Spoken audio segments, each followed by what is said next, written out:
بسم اللہ الرحمن الرحیم۔ السلام علیکم ورحمۃ اللہ وبرکاتہ۔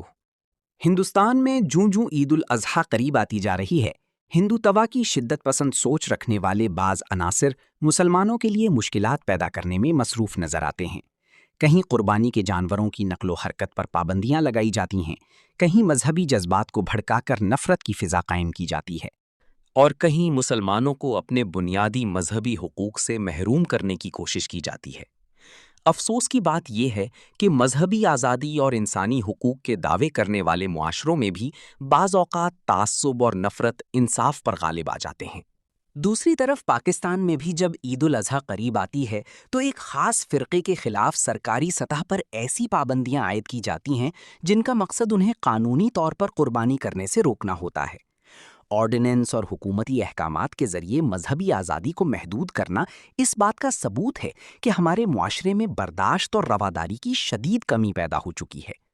اگر کسی شخص یا گروہ کو اپنے مذہبی عقائد کے مطابق عبادت اور قربانی کرنے کا حق حاصل نہیں، تو پھر ہم دنیا کو کس منہ سے مذہبی آزادی اور انسانی حقوق کا درس دے سکتے ہیں؟ لاہور ہائی کورٹ بار ایسوسی ایشن نے عید الاضحیٰ کے موقع پر صوبائی انتظامیہ کو اہم مراسلہ ارسال کر دیا۔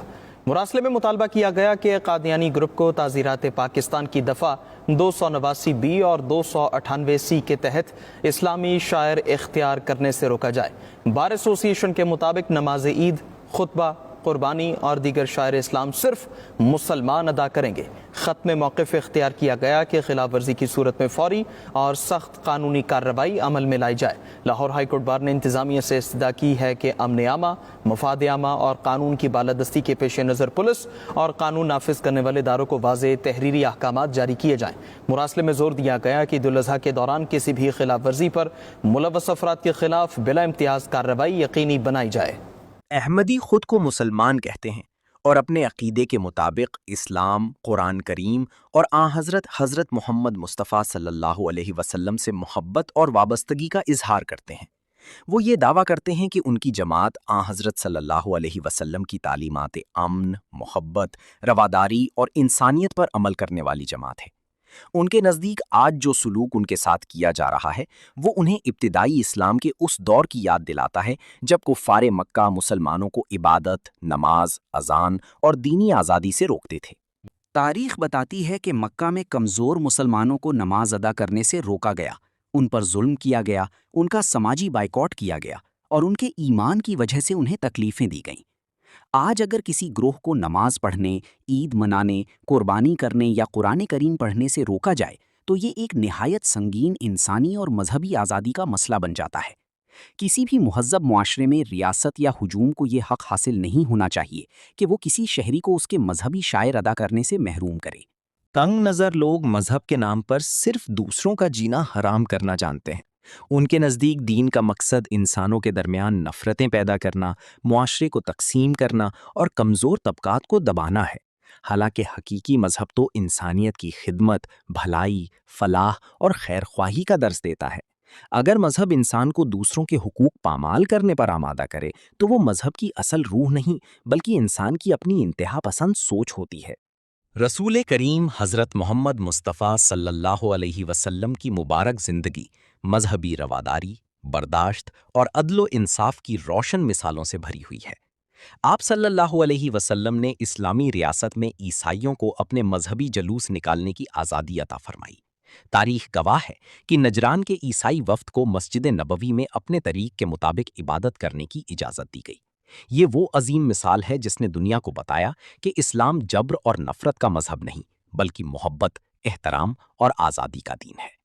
افسوس، آج انہی نبی رحمت صلی اللہ علیہ وسلم کے ماننے والے بعض لوگ اتنے سخت دل ہو چکے ہیں کہ اگر کوئی غیر مسلم قرآن کریم کا عربی لکھا ہوا صفحہ ہاتھ میں پکڑ لے تو اس پر گستاخی کا الزام لگا دیا جاتا ہے، ہجوم مشتعل ہو جاتا ہے اور لوگ جان لینے کے در پہ ہو جاتے ہیں۔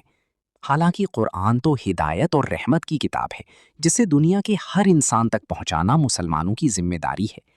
اگر ایک غیر مسلم قرآن کو ہاتھ لگاتا ہے تو اسے محبت اور حکمت سے اسلام کا پیغام سمجھایا جانا چاہیے، نہ کہ تشدد اور نفرت کے ذریعے خوفزدہ کیا جائے۔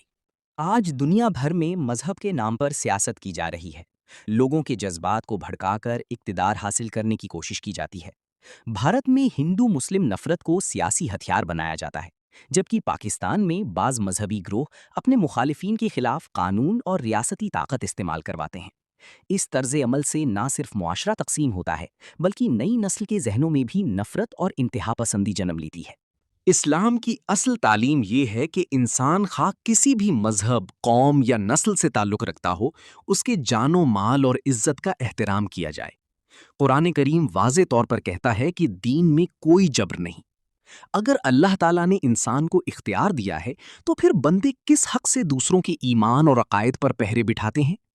ضرورت اس امر کی ہے کہ مسلمان حضور صلی اللہ علیہ وسلم کی حقیقی تعلیمات کو دوبارہ سمجھیں۔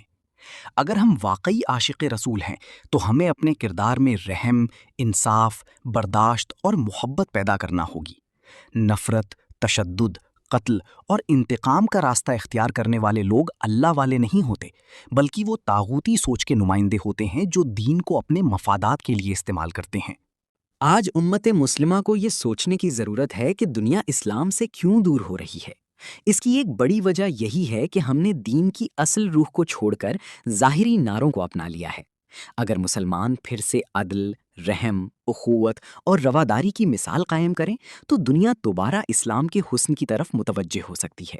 یہی وہ راستہ ہے جو امن، بھائی چارے اور حقیقی اسلامی معاشرے کی طرف لے جاتا ہے۔ دوستو، اگر آپ اس چینل پر نئے ہیں تو YouTube channel Islamic guide lines info کو ضرور سبسکرائب کریں تاکہ اگلی ویڈیو کا نوٹیفیکیشن بر وقت مل سکے۔ کامنٹ سیکشن میں اپنی رائے بھی ضرور دیں۔